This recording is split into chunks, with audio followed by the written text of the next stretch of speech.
Hello, I'm Robert. I'm fact checker and helping you if you're scared of many things.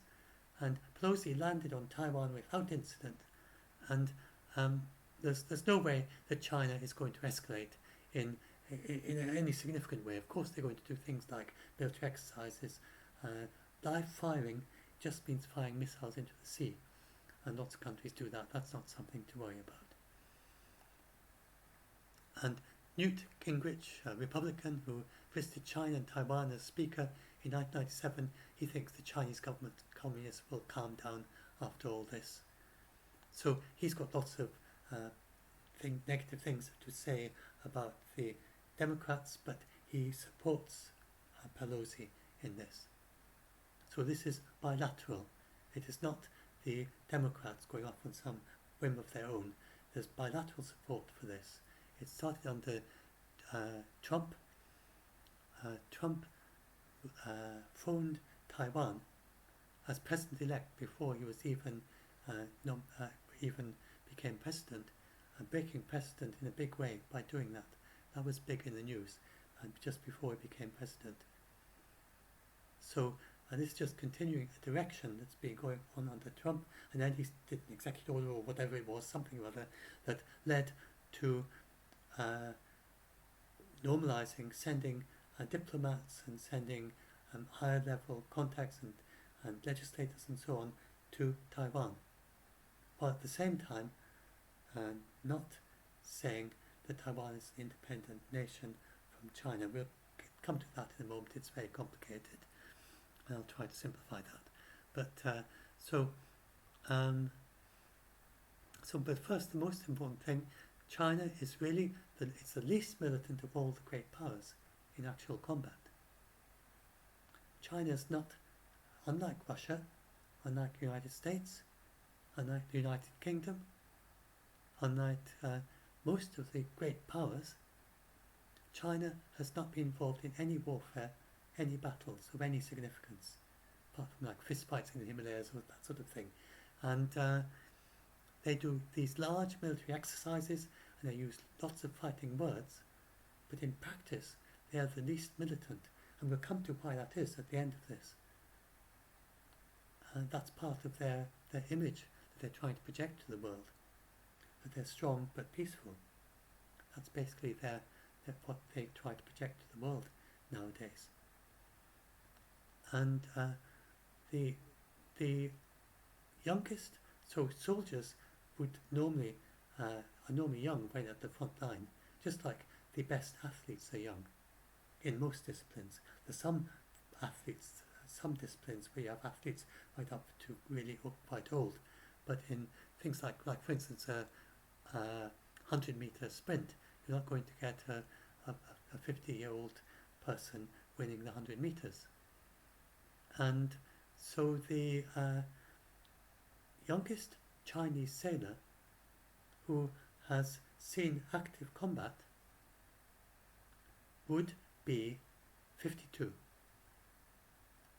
And there are only a few dozen of those that were involved in 3 ships that took a small island, uninhabited island.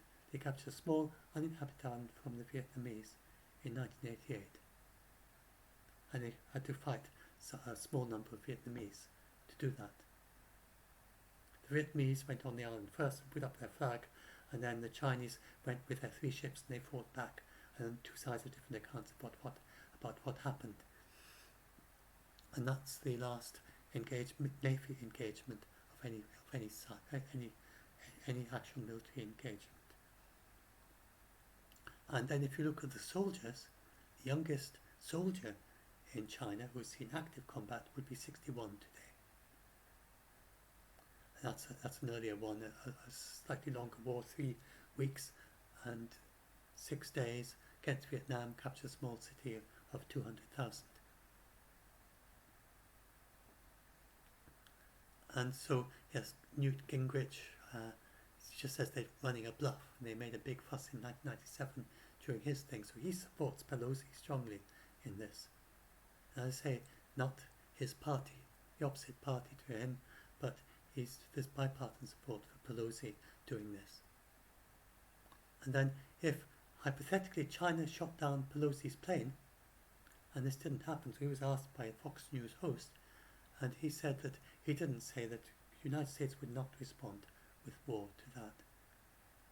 The United States would respond with massive sanctions in his view. And Japan, Australia, many allies in the area that have large trading partners with China. And so what will China actually do?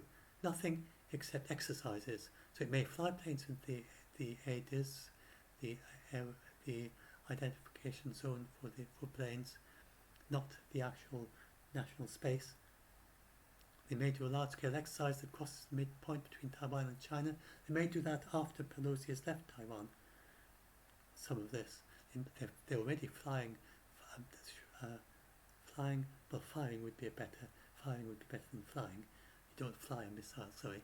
Firing missiles into the sea near Taiwan and they might do spurious legal claims. It's possible they do all of this. This is not my idea. This is from the United States. They themselves said these were possibilities in a White House briefing. If you're worried about nukes, Taiwan abides by the Non-Proliferation Treaty which it signed. And this is a good idea good point maybe to explain the background. So for those of you who don't know, I'll just do it very quickly, most of you will know. So Taiwan is where the imperial government of China fled to during the Cultural Revolution. So in China's view, then Taiwan is the exiled past imperial government. And Taiwan had that same idea. Taiwan thought of itself like that too. And that's where all these problems arise from.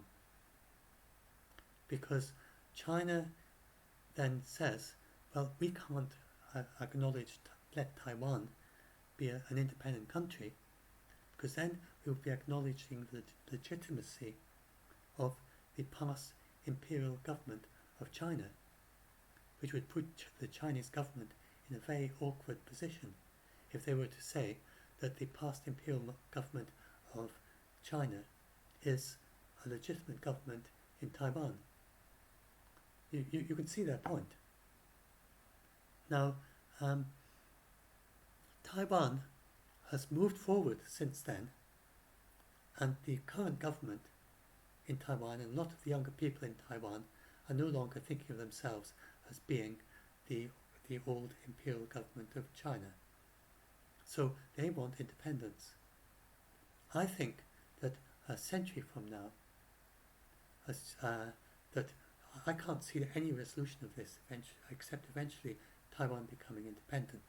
And if it hasn't happened before, I think a century from now, both sides will have forgotten about this. It'll be past history, and China will no longer be thinking about Taiwan as being the old imperial government, and it'll just quieten down eventually.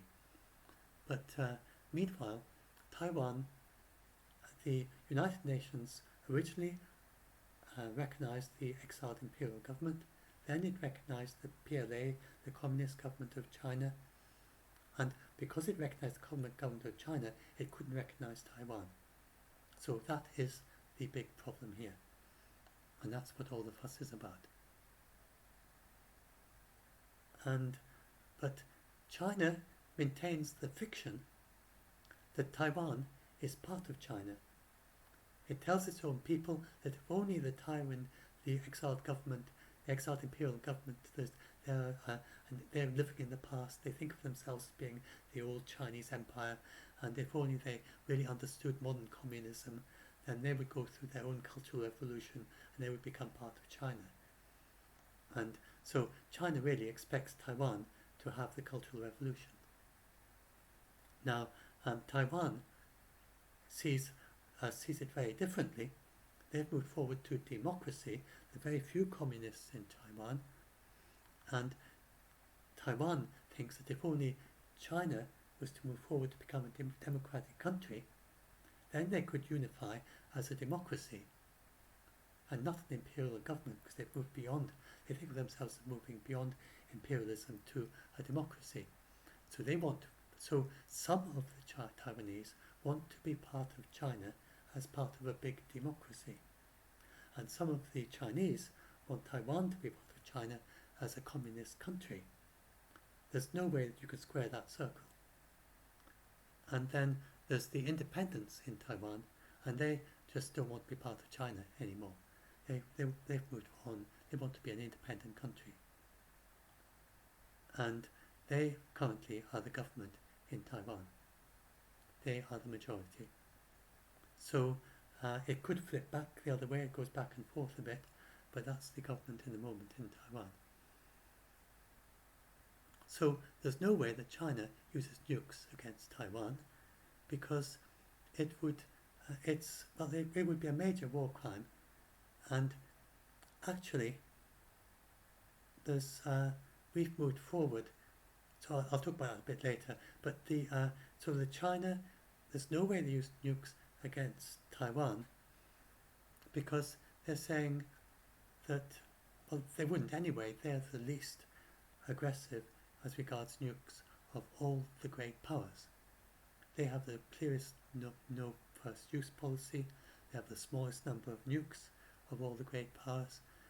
They actually keep their weapons separate from them. If they're not going to use them, and they don't, their policy is they wouldn't even use them until after another country were to hit China with nukes, which they don't expect to happen. Then they would put the two pieces together.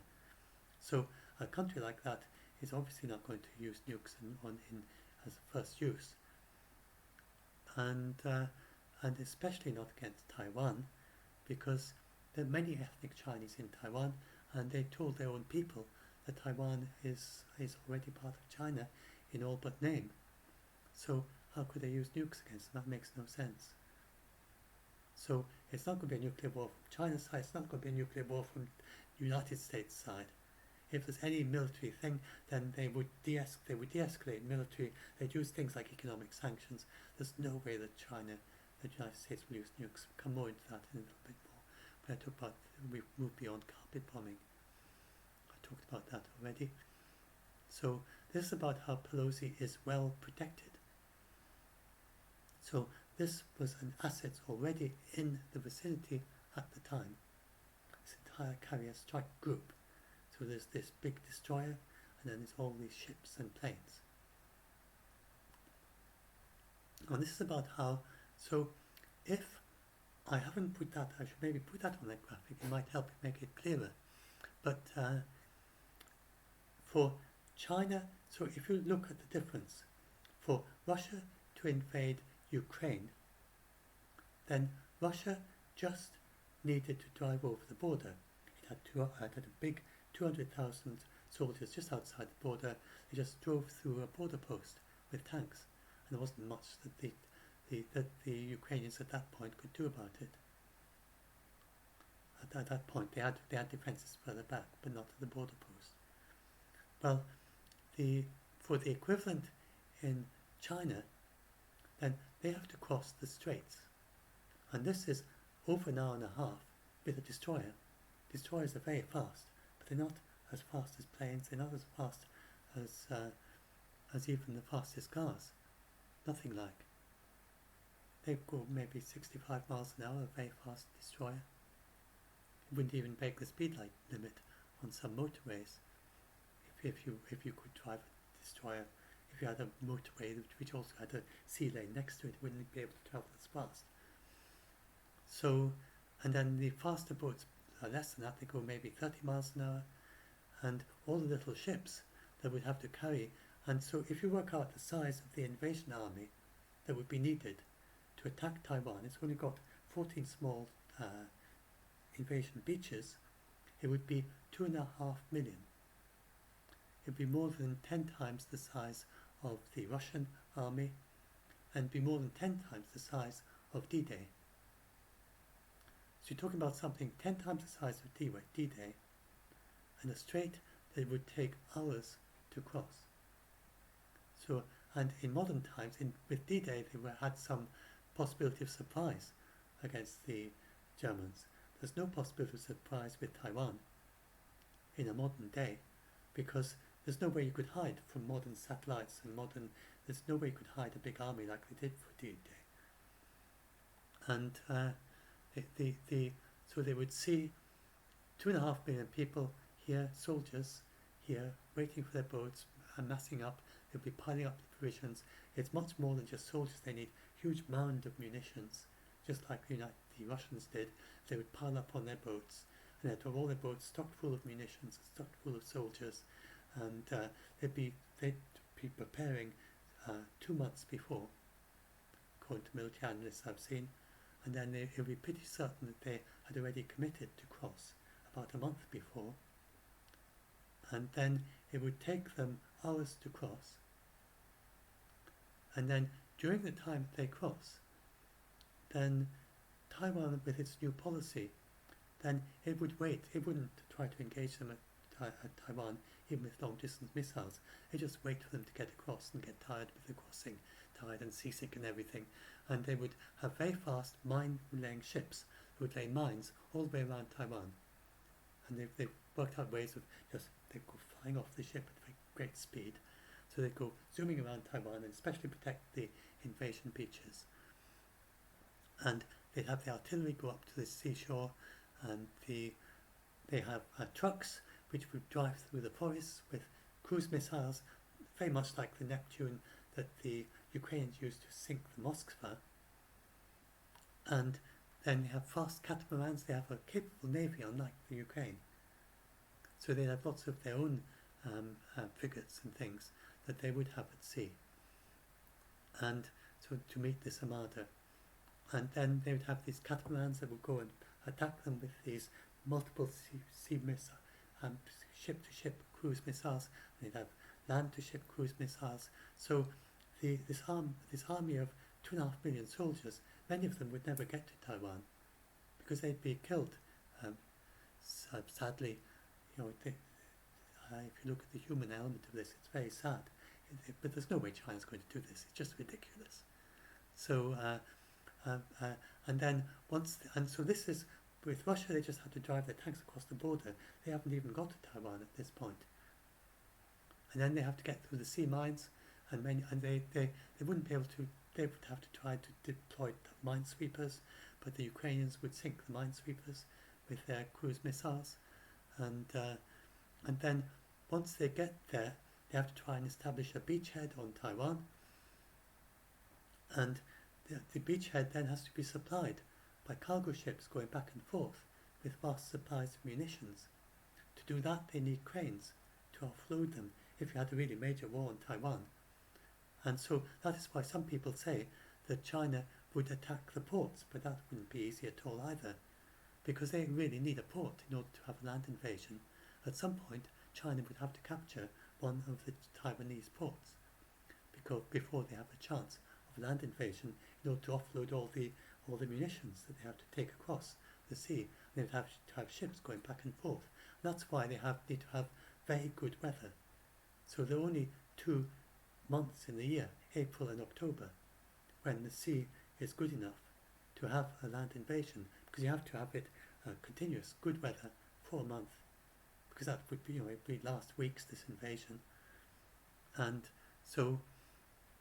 then on the Taiwanese side, they have the planes that fly out of underground hangars.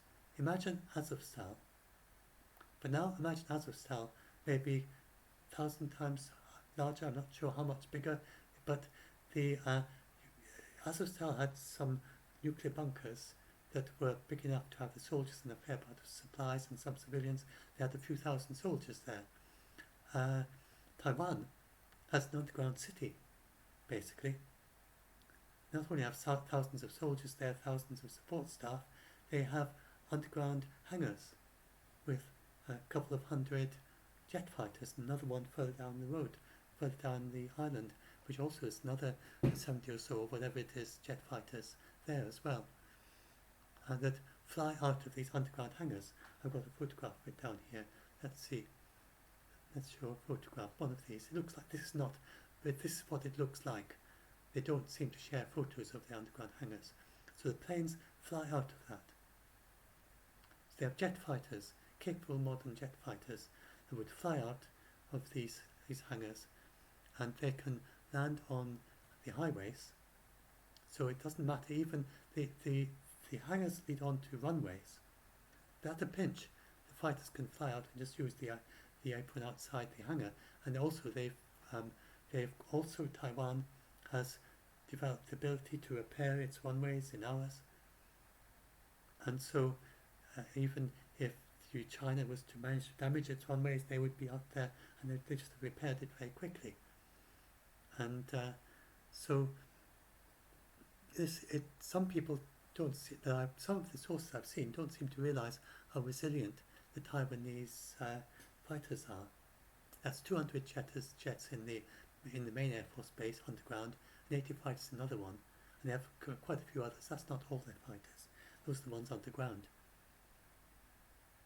So 280, far larger than the Ukrainian Air Force, which is about 50, I think, and which is much older technology. And there's some of their fighters landed on a highway.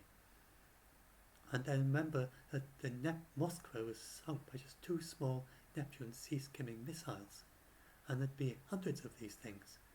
And it just I hope you can see it, just beyond credible.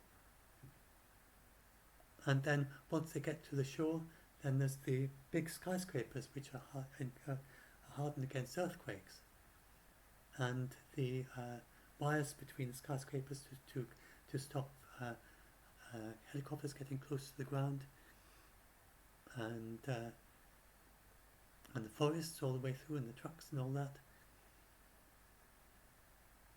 And then Taiwan has lots of reservists, so that 2 million or 2.5 million, they probably have to be more than that, maybe 5 million by the time they've armed all their reservists. You need a 5-to-1 ratio to have a chance of invading. But remember, nobody has done an invasion like this since D-Day. And with D-Day, it wasn't invading an island, it was invading the mainland, but basically it's the closest analogy we have. And even D-Day was nothing like this in scale. And nobody has done anything like this with modern weapons. And we really have almost no examples of combat with modern weapons, with a modern destroyer against a capable defender like Ukraine. I mean, Ukraine hasn't gone all out to try to destroy Russia's navy, I don't think. And now imagine, I mean, it's leading people to give other thoughts about, how good is the Moskva was actually, it must have been rather sloppy. It's partly a modern destroyer like the one that protects Pelosi should have been able to shoot down the Neptune. And this it's another example of inefficiency of the Russians, and some kind of problem, something went wrong, not well maintained, or something was switched off, or someone was asleep or something. But the Chinese would have to protect vast numbers, not just their destroyer, but a vast fleet of small vessels would have to cross. And they would be far more vulnerable than a modern destroyer, and be very difficult for a modern destroyer to protect them all. And then to get to the shore, and then you have to protect the minesweepers to get through the mines, and then once you get close to the shore, you have long-range artillery, which is all along the shore, around all the possible invasion beaches. And many of the soldiers would die before they established a beachhead. And there's just no way China really seriously is contemplating this. And some people have commented that China hasn't even started to make all the small boats it needs. It just doesn't have the number of amphibian craft that it would need for something like this. So it's not, it does all these bluffs, but really China is not doing this. There's no way this is really a plan of China. And so what I find when searching up, so I'm a fact checker, I don't know, I'm a voluntary fact checker, I have no expertise in military, but I do know how to check things. So the way I check military things like this is that I look at the details. And if for instance, one of the sources I find talks about the weather and says that 2 days, April and October, if another source doesn't mention that, then I go by the first one because they looked at it. If the other one mentions it and say, well, actually it could do the other times of year as well, but April and October are the best, but it could go the other times of year, then I look at that source and think, okay, they looked at that. But if the other source doesn't look at that, then I go by the first one because they're obviously more thorough. And then if one source looks at the planes flying from underground hangars, and then another source just doesn't mention that Taiwan even has these underground hangars, then it's clear the one that mentioned the underground hangars is more thorough. If one mentions the sea mines, the other one doesn't. If one mentions all the cruise missiles and so on. So I got these details from the most thorough analysis I found, and the more thorough it was, the more I found that it said that China is not going to win.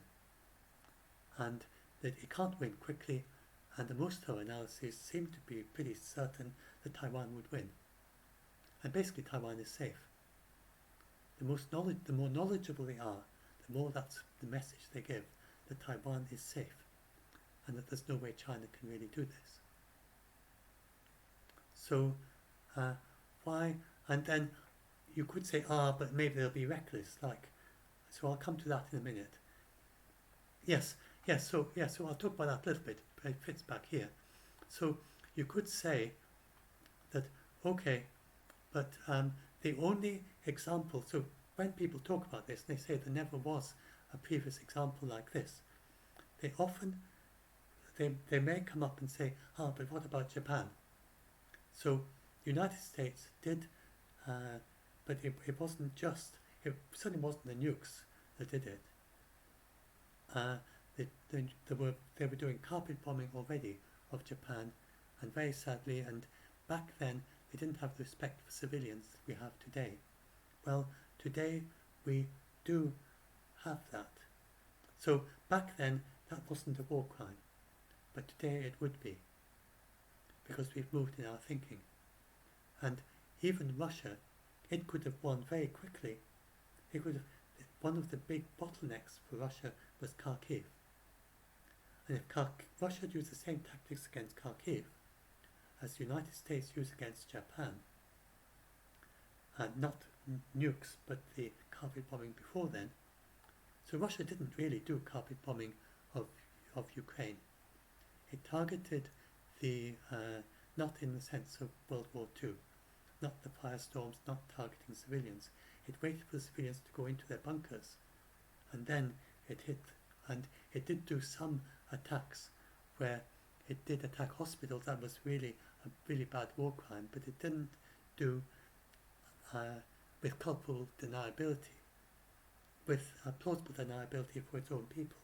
But Russia did not do the clear war crime of carpet bombing in the sense of a firestorm when the civilians were still in, a surprise carpet bombing of civilians, which could have done on day one, and and would surely have won Kharkiv very quickly if it used tactics like the Allies used in World War II.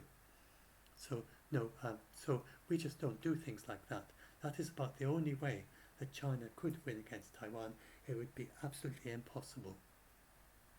It would be politically impossible today anywhere, and especially for China against Taiwan, which it claims to its own people is its own is already part of China. Now, one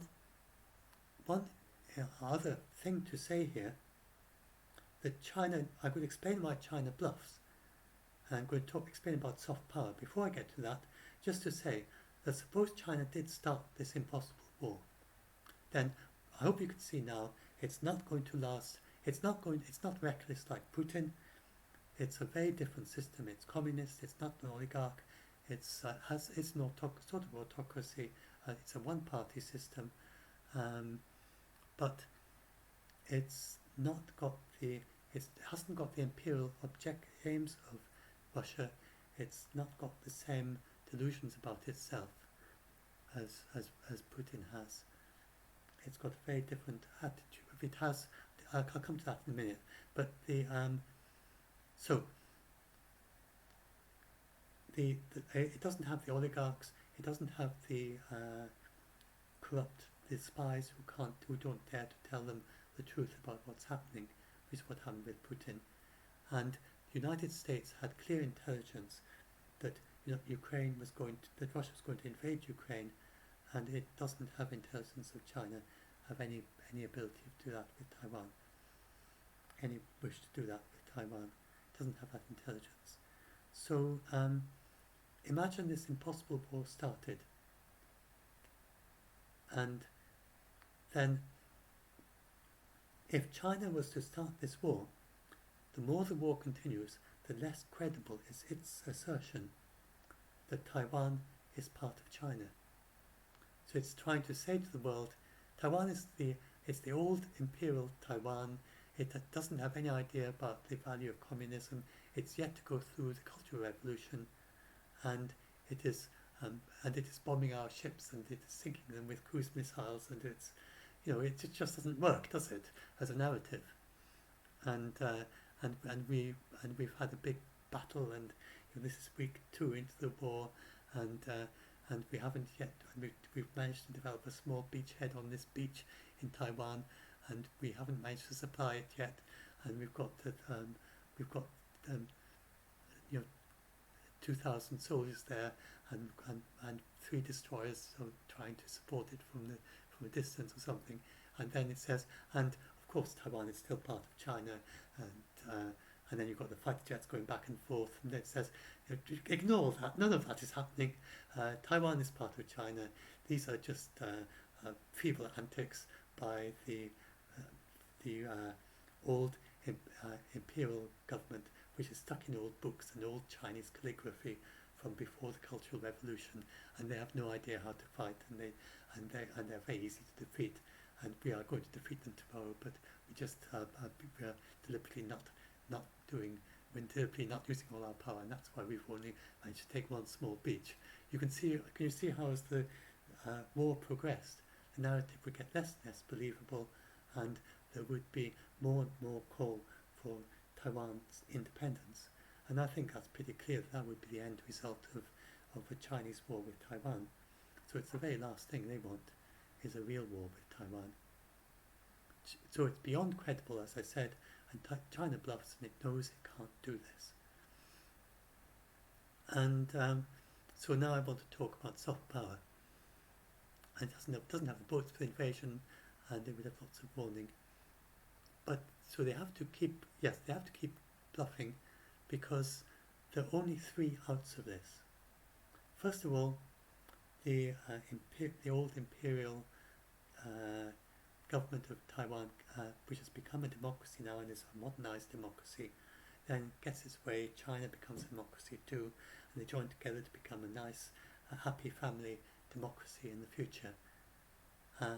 That's not a very plausible thing at present. It's impossible to say long term.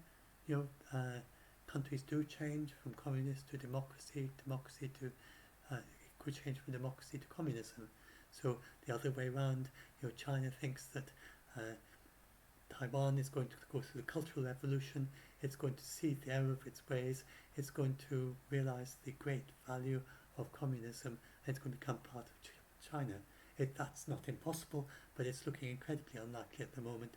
Just a very minority party, and not great appetite for communism at all in Taiwan. So the only other way out of this is that if China gradually loses this idea that Taiwan is the old imperial government, Taiwan also loses that way, and they move forward to independence of Taiwan. And that seems the only likely possibility it's not likely at present, but maybe decades in the future that could happen. But meanwhile, China has to keep bluffing. And you can see why China has to bluff.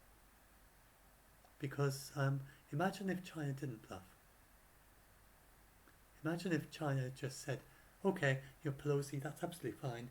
We have no problems with you visiting Taiwan. We're not going to do any military exercises. We're not going to fly to the AZ zone. it is own. We're we're just going to go ahead with our usual things. We're not even bothered about this at all. Then, a month later, it's Biden going and visiting Taiwan and say, yeah, that's fine. We're not bothered about that. And then, gradually from China's point of view, then it would become countries just treating Taiwan like the same way as any other government. And then people will start to say, well, why do we not call Taiwan an independent country? And they'd call it, become part of UN and to become part of the World Health Organization and to sign treaties and everything. And say, why shouldn't Taiwan sign treaties? So that's why China has to keep bluffing for as long as this idea of the old imperial past and it's moved forward and that Taiwan has to. So, and this also, but the reason why it's seen as being so important, I think I talked about that, is because of China's undermined its commitment to the one nation, two systems policy in Hong Kong. And so ever since then, the United States and other countries were committed to democracy have said that we've got to try and speak up back. And they couldn't do much with Hong Kong because their hands were tied because of agreements they'd made. But they can do a lot to support Taiwan. So that's the background there. And so now about China's soft power. So the soft power is, in the United States, a soft power too. It's trying to protect the value of democracy and the value of peace. And Pelosi going to Taiwan, that's just part of the soft power. And soft power is saying, we're powerful, but we're also peace. We help you towards peace. We're helping the world towards peace. And so the democracies are saying, if all the countries were democracies, they'd be much less likely to fight each other. And China is saying, if all the world was communist, it'd be much less. But it's not really, China's not really saying that. China's not trying to, actually that's wrong. China's not trying to say if all the world was communist. China's just saying, look at us, we are a good system. And you can trust us, we are powerful. That's Taiwan says, China says. And they've written thousands, academics in China, written thousands of articles about so many that it's hard to summarize them all. This is by an expert. And that's the power of attraction. So soft power, that's the definition of it. Soft power is the power of attraction. So Putin doesn't seem to be interested in soft power at the moment. He's not trying to attract. He's doing very little, nothing. A little bit of soft power, a little bit of trying to spread the attractiveness of Russia, but mainly he's trying to bully and repel. And really, he's repelling other countries while trying to attract it. But China looks at that, and China says, to China, that's the opposite of where it wants to go. It doesn't want to be thrown out of international organizations. It doesn't want to have sanctions. It doesn't want to be seen as being a violent country. So that's the idea of Chinese soft power. So it's saying we're powerful, but we're peaceful. And in actuality, they are the most peaceful. So of all the great powers, in terms of not actually fighting anyone. So they have something to say there. So I think it benefits. So some of you will be looking at this and thinking, well, we shouldn't say that anything about China is good because of its human rights issues. I don't think that's the right way to this at all. So you can look at the human rights issues in countries that in the ethnic minorities in China, and the way to help with that is to build bridges with China and build bridges with all the kind people in China. So there are many kind people, like the health workers, that fought so bravely to end the COVID pandemic and tried to bring it down to the entire world. and they managed to greatly reduce it in January and February 2020. I've talked about that in other articles. So and the many who are working on renewables. So lots of positive things going on in China, and acknowledging that is not succumbing to China. It is building bridges and helping to. It gives you more ability to talk to them. So the soft China for China, there's some things they do that people say are underhand. I don't want to go into that, but China's what they're trying to do with their soft power. I'm looking at China's point of view on all this. Then they're looking at technical innovation, economic governance, political capacity building and mobilization. And so you can see that point of view, that they're very good at a lot of these things from their point of view. So they're trying to project that to the rest of the world, and most countries are like that. Most countries have a much higher opinion of themselves than other countries have of them. So like the French think of themselves as great, adventurous and great. They think of themselves as still a great power in the world, because they used to be quite a big power in the world. And the many former French colonies and the United Kingdom are very similar with our previous United Kingdom empire, and we think of ourselves as being far more influence in the world than we really have. And the United States do too, from their point of view. So China like that too. And they think themselves as having far more influence in the world than they really do have. And they see, although of course they do have a lot of economic power, but they think of themselves as being something other countries look up to for their past philosophy, for the Taoist philosophy, Confucian philosophy, and so on, and the way that they managed to achieve so many things from their point of view. So that's soft power, and that's what they're trying to promote. And a war with Taiwan would go so against that. It would just turn their name to mud. And there's really, it's one of these things you get in diplomacy where there's no out to it. But this will, so it just continues in this awkward in between state and goes on, and there are many things like that where there isn't any resolution. So you just don't resolve it, and diplomats are very good at that. So it's likely not to be resolved, and it'll probably continue to be continued bluffs for years and decades to come, until eventually the most likely end result is that Taiwan eventually becomes independent, seems to me. And now if you're worried about Ukraine, just talk about that briefly, then China is not supporting Ukraine. China and Russia are not pals, they're not allies. China has often had opposed interests to Russia. It sometimes has shared mutual interests. That Russia is no longer communist. Even when it was communist, they had war between them, and so on a small level. And Russia and China are not close buds at all. They think very differently. China is Christian. Russia is Christian, oligarch, autocratic. It's got a one-party system. That's about all they've got in common, and a lot of corruption. China doesn't have that much corruption, and it's got this one-party system. Yes, but there's not much else that's in common. It's communist.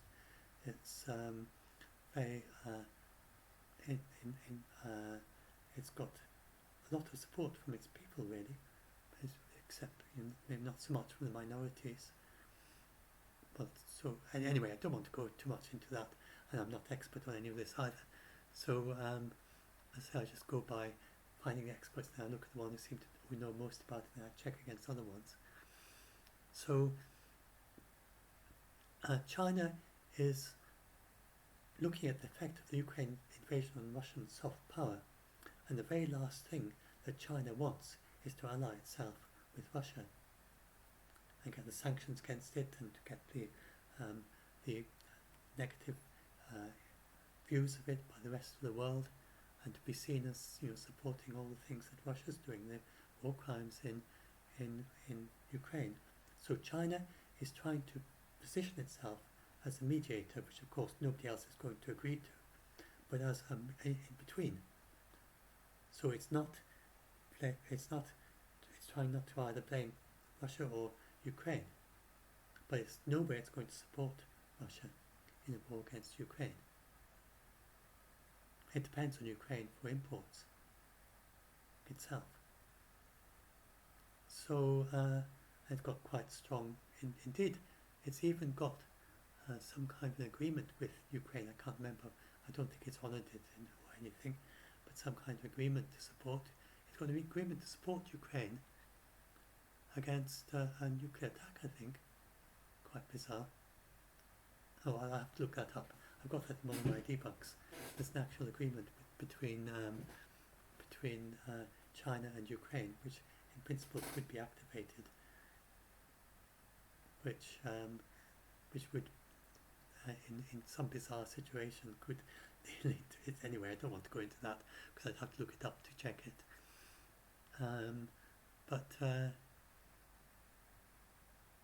So China's got has got relations with Ukraine as well, and so China is there's no way that China is seriously going to support. It's no way it's going to send soldiers to fight with Russia. There's no way it's going to send big missiles like cruise missiles. It's not likely to even send components for Russian missiles the way things are at present, not wanting sanctions. So Pelosi didn't risk much in that way, and it sent a very strong message to China about how strongly it supports democracy, and if anything, this is going to strengthen, from the best that I can see from looking at various experts, that I think if anything, it's going to strengthen the US and NATO's hand in Ukraine as well with China, because it's saying that we support democracies in Ukraine and in Taiwan, and we're tough, and you look at us and we're strong, and you can't bluff us and force us to do things. So by being tough with China in Taiwan, they can be tough with China in Ukraine, and I think that's how the United States thinks about it. So now looking forward into the future, then into the further future, then we are headed towards a future of less and less tendency to fight. The Ukraine war has had much less, even with all the war crimes, much less effect on civilians than, say, the Yugoslav war. So we are heading towards wars where it's much more limited to the soldiers. There's also much more respect for human rights. I talked about how even with the war crimes, Russia is nowhere near the level of disrespect to civilians as we see it today as what happened in World War II. Nothing like. And even though on an individual level it's absolutely terrible, but on the large scale impacts on civilians we're not getting in the Ukraine war, in effect of 10,000 killed in one strike or so, that sort of thing, hundreds of thousands even. And we are headed towards a future of we're actually getting maybe more individual wars but less casualties. And Ukraine isn't, up to the Ukraine war we were going in that direction. I don't see the Ukraine war as really a big exception to that. And we're heading towards smaller wars with fewer casualties, more localized. And if you project this forward, and much greater respect to human rights, when we get things like the war crimes in Russia, Russia denies them, and the times in the past when they wouldn't have even counted as war crimes, if you go to the 19th century. And so we're heading towards, if you look at like one century at a time rather than and one decade at a time, especially one century at a time, we are headed toward much more respect for human rights. If you go back to the passenger pigeon, there was almost no understanding of risk of extinction. We are leading to far more biorespect. We're working together in an incredible way with the climate change. I've never seen anything like it. And people focus on what we're not doing. If you focus on what we are doing and compare it with, if you could go back to say 2014, people back then just wouldn't believe what's happening today by way of action on climate change. Absolutely incredible. Absolutely incredible what's happening by way of working together on climate change. And yet people who weren't worried back then start getting scared because of clickbait stories when we're actually acting far more than we ever have. And then look at disease. Where we came together, the huge advances in science for the COVID, many things that went wrong, but huge advances with the vaccines. We're coming together in enormous ways, supporting the weaker economies in the ways we never did before. They now have the ability to produce their own vaccines. It happened very, very quickly in 2022. Through 2021, there was more big worry, how are we going to get vaccines to the weaker economies, because the stronger economies don't seem to even care. Now, the World Health Organization, just a few months into 2022, completely solved. The only problem is now distribution. There are plenty of vaccines available. And that going forward, we're never going to hit a situation again like 2021, where the weaker economies couldn't get vaccinated. We are getting it to some extent with monkeypox, with a completely new vaccine, but so it's not completely gone away. But something like a big pandemic, where it's not going to happen, we're going to have a big pandemic and we can't even get it to the weaker economies. So, and we're getting stronger and stronger, and even with monkeypox, there's a lot of fuss now about why the vaccine is not going to places like Nigeria, the very best vaccine. So, before that was just not even questioned. So there's big change happening if you go forward now to the future, and huge improvement in food security, much less hunger. We don't have the big famines of the 60s to 70s. So now, if you look at, imagine the extraterrestrial civilization, so incredibly unlikely it's the same level as us. If we ever meet extraterrestrials, probably by communication over thousands or even millions of light years to another galaxy even, if they're very rare, then the nearest one might be to the next galaxy. But there are millions of galaxies, so hundreds of millions, I think there's 100 billion or a trillion of galaxies. And it's incredibly unlikely there's no civilization in any of all those galaxies. We see 100 trillion galaxies, each of like 100 billion galaxies, or more like a trillion, each with 100. The largest ones have more than 100 billion stars. Average probably tens to hundreds of billions of 100 billion stars. And each star has many planets, and we don't know how commonly life arises, but it seems beyond incredible again that there are no civilizations out there somewhere. And so some astrophysics, cosmologists wonder, why don't we see them? Where are they all? Well, one solution is, and this is the solution that I personally prefer, is that the reason we don't see so many advanced civilizations is because there are future progression of this biorespect, respect for human rights, minimal impact on ecosystems.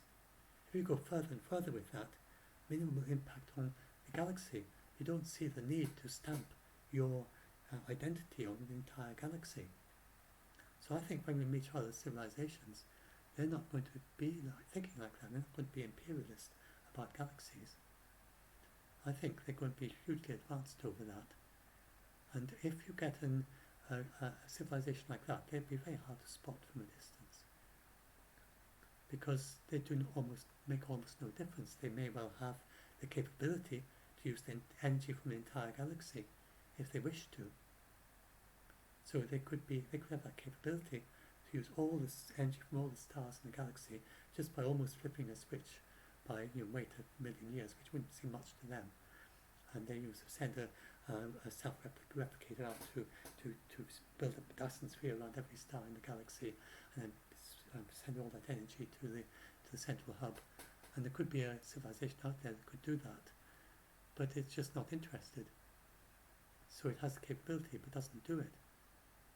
So I think that's the way that we're likely to head in the future.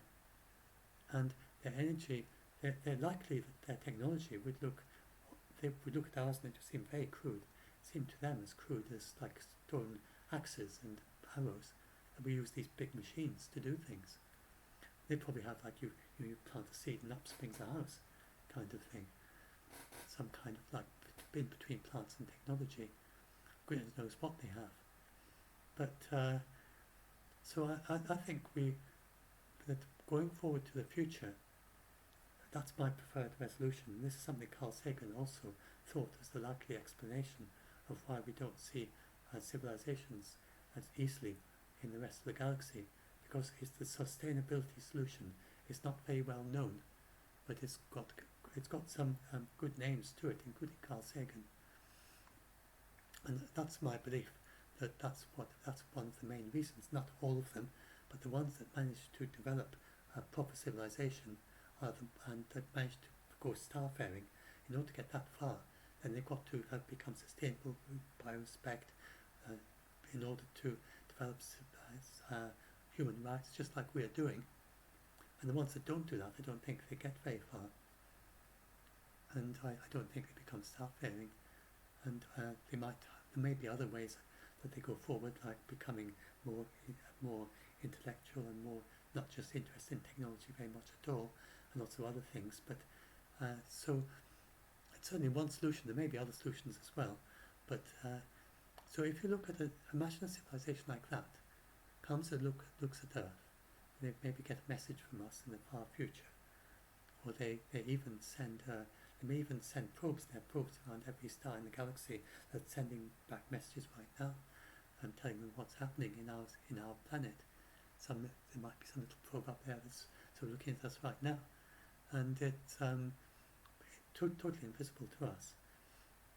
And if they could look at us, then they'd look at us and they'd say, well, these people aren't very civilized yet. They've still got these big machines. They don't know how to do modern technology at all. They haven't got a clue, and they're not very civilized yet, because they're still killing each other, and they've still got people dying of hunger, and they've still got people who are dying of treatable diseases, which they know how to treat, and yet they don't get that medicine to people who die of them. And so they look at us and they say, that's not. They're making good steps. They're getting there, but they're not a civilization quite yet. And to them, we'd see not really that much far beyond to us what it seems like the first cave dwellers, with their using rubbing sticks to light a fire, and the very first steps towards agriculture. They'd not see us as tremendously advanced. So I think to a future civilization, this is the next step of becoming more and more civilized. So I think that's where we're headed. To literally become more civilized, not killing each other anymore, is a very basic thing. That you can compete with sport, and you can compete with in other ways, with space race or whatever, technology and art and culture, but no longer resorting to killing each other. Pretty basic thing. And then also not a future where nobody dies of hunger. Again, pretty basic thing. And a situation where if a disease is treatable, then anybody who needs it gets the medicine to cure it. Again, very basic thing. And where there's no extreme poverty. And this is within our grasp. It's the future we're heading for.